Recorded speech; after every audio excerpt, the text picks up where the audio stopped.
Shalom teman-teman, apa kabar? Teruslah bersuka cita apapun yang terjadi. Sebenarnya saya masih belum bisa ngomong, tapi saya nggak tahu dan saya selalu mencoba untuk taat dengan suara Tuhan. Dan saat ini Tuhan, saya rasakan ingin saya sharing kesaksian tentang apa yang apa yang terjadi barusan yang menimpa saya. Saya nggak tahu apa apa maksud atau rencana Tuhan, tapi saya hanya taat saja.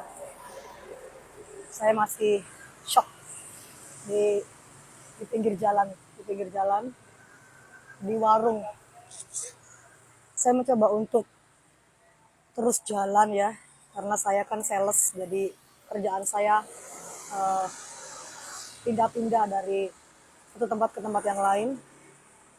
Lalu ketika ada peristiwa besar, hal yang menyakitkan yang terjadi di hati saya selalu gak bisa konsentrasi ya. Perut saya itu bules gitu. Terus tangan saya dingin dan deg-degan. Nah, bentar, saya tarik nafas bentar. Sebenarnya kejadiannya ini dari kemarin. Ya. Kemarin itu adalah hari di mana saya sudah tidak pernah bertemu dengan anak saya yang pertama. Sudah 20 hari. Saya itu kemarin pagi nyetir motor pergi kerja pagi. Itu saya itu ngebatin. Di mana kamu Lewi, 20 hari aku tidak bertemu denganmu. Kalau misalkan dia di satu tempat ya, misalkan dia sama papanya atau dia sama temennya, dia aman, saya nggak akan khawatir ya. Memang itu harus terjadi nggak apa-apa. Tapi saya nggak tahu di mana dia berada.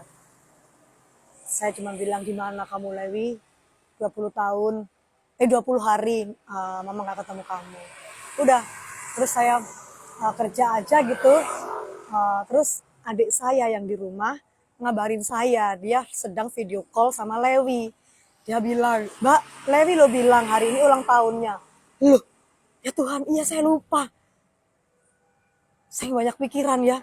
Makanya saja kok batin saya ini merindukan dia gitu. Ya udah, terus dia bilang dia mau minta uang.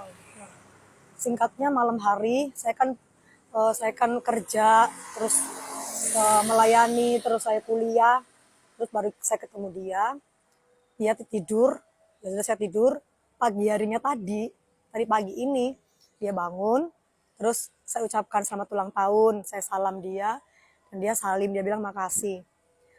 Hati saya tuh cak-cakan ya saudara, karena dia ini sudah nggak mau sekolah, ya sudah saya sekolahkan berulang-ulang kali, 4 kali ya di sekolah Kristen Katolik bahkan asrama, dia nggak pernah mau, dia berontak, dia maunya seperti keledai liar. Dan saya selalu mendoakan dia karena saya sudah nggak ngerti apa yang harus saya lakukan lagi.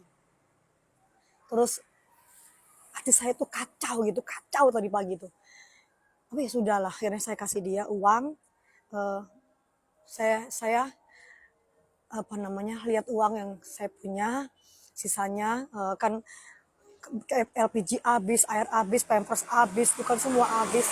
Ya udah, sisalah beberapa, saya kasih uang dia 100.000, karena itu yang saya punya. Saya kasih, terus saya kembali ke kamar untuk berdoa. Nah, ketika saya berdoa dan menyembah Tuhan, saya itu mau membaca firman. Ketika saya membaca firman, Tuhan itu di dalam hati saya itu tiba-tiba kayak manggil saya, berkati anakmu, berkati anakmu. Terus saya bilang, nanti aja Tuhan, malam juga bisa kan, kalau pas santai aja juga bisa gitu. Terus Tuhan bilang, tidak, sekarang, berkati dia sekarang, nanti kamu menyesal, berkati gitu.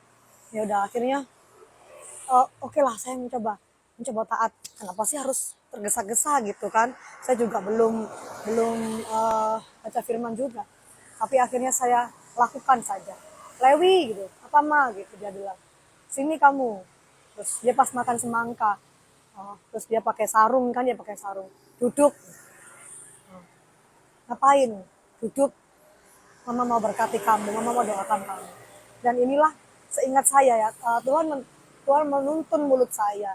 Tuhan bilang aku akan menuntun mulutmu untuk memberkati dia. Seingat saya beginilah ya doanya itu.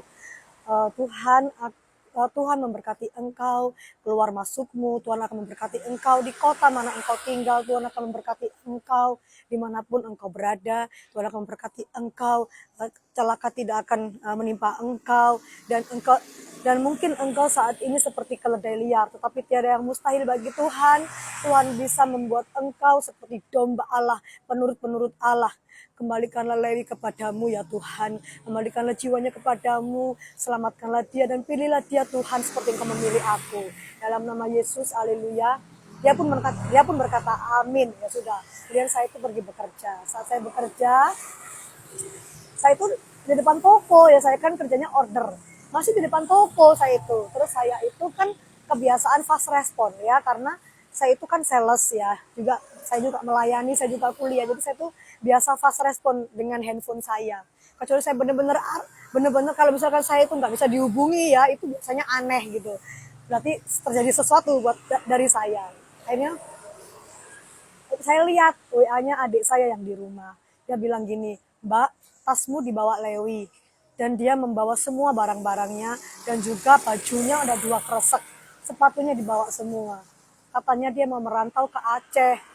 Terus saya tanya mau naik apa, naik kapal. Langsung seketika itu saya nggak bisa tahan tangis saya, saudara. Saya langsung menangis dan adik saya juga menangis. Sakit. Bapaknya dia tuh nggak mau sama dia sejak dari kandungan. Sejak dari kandungan bapaknya tuh sudah nggak mau sama dia. Dan saya mempertahankan dia. Saya nggak mau membuang dia. Saya memilih dia. 16 tahun saya menafkahi dia seorang diri. Dengan tangan saya. Dengan pekerjaan saya yang hanya seorang sales. Tapi dia ninggalin saya. Dia nggak pamit. Saya nggak ngerti apa tujuannya. Saya shock, saya nangis di depan toko, di depan orang-orang, saya nggak peduli. Dan jantung saya seperti mau berhenti dan kecewa. Kenapa Tuhan? Kenapa Tuhan? Dan saat saya tadi nyetir, Tuhan memberitahukan kepada saya, dan Tuhan ingin menyampaikan ini kepada setiap orang yang mendengarnya. Tuhan bilang, seperti itulah hati Tuhan, seperti itulah hati Bapa yang ditinggalkan oleh anak-anaknya yang dikasihinya. Seringkali kita meninggalkan dia hanya demi jabatan, posisi, uang, harta. Seringkali kita meninggalkan dia karena cinta seorang wanita dan laki-laki. Dan Tuhan begitu amat pedih ketika anak-anaknya meninggalkannya. Padahal, apa kurangnya pemeliharaan Tuhan terhadap kita? Apa kurangnya pemeliharaan Tuhan terhadap anak-anaknya? Apa kurangnya perlindungan Tuhan kepada kita semua? Apa kurangnya komunikasi Tuhan kepada kita?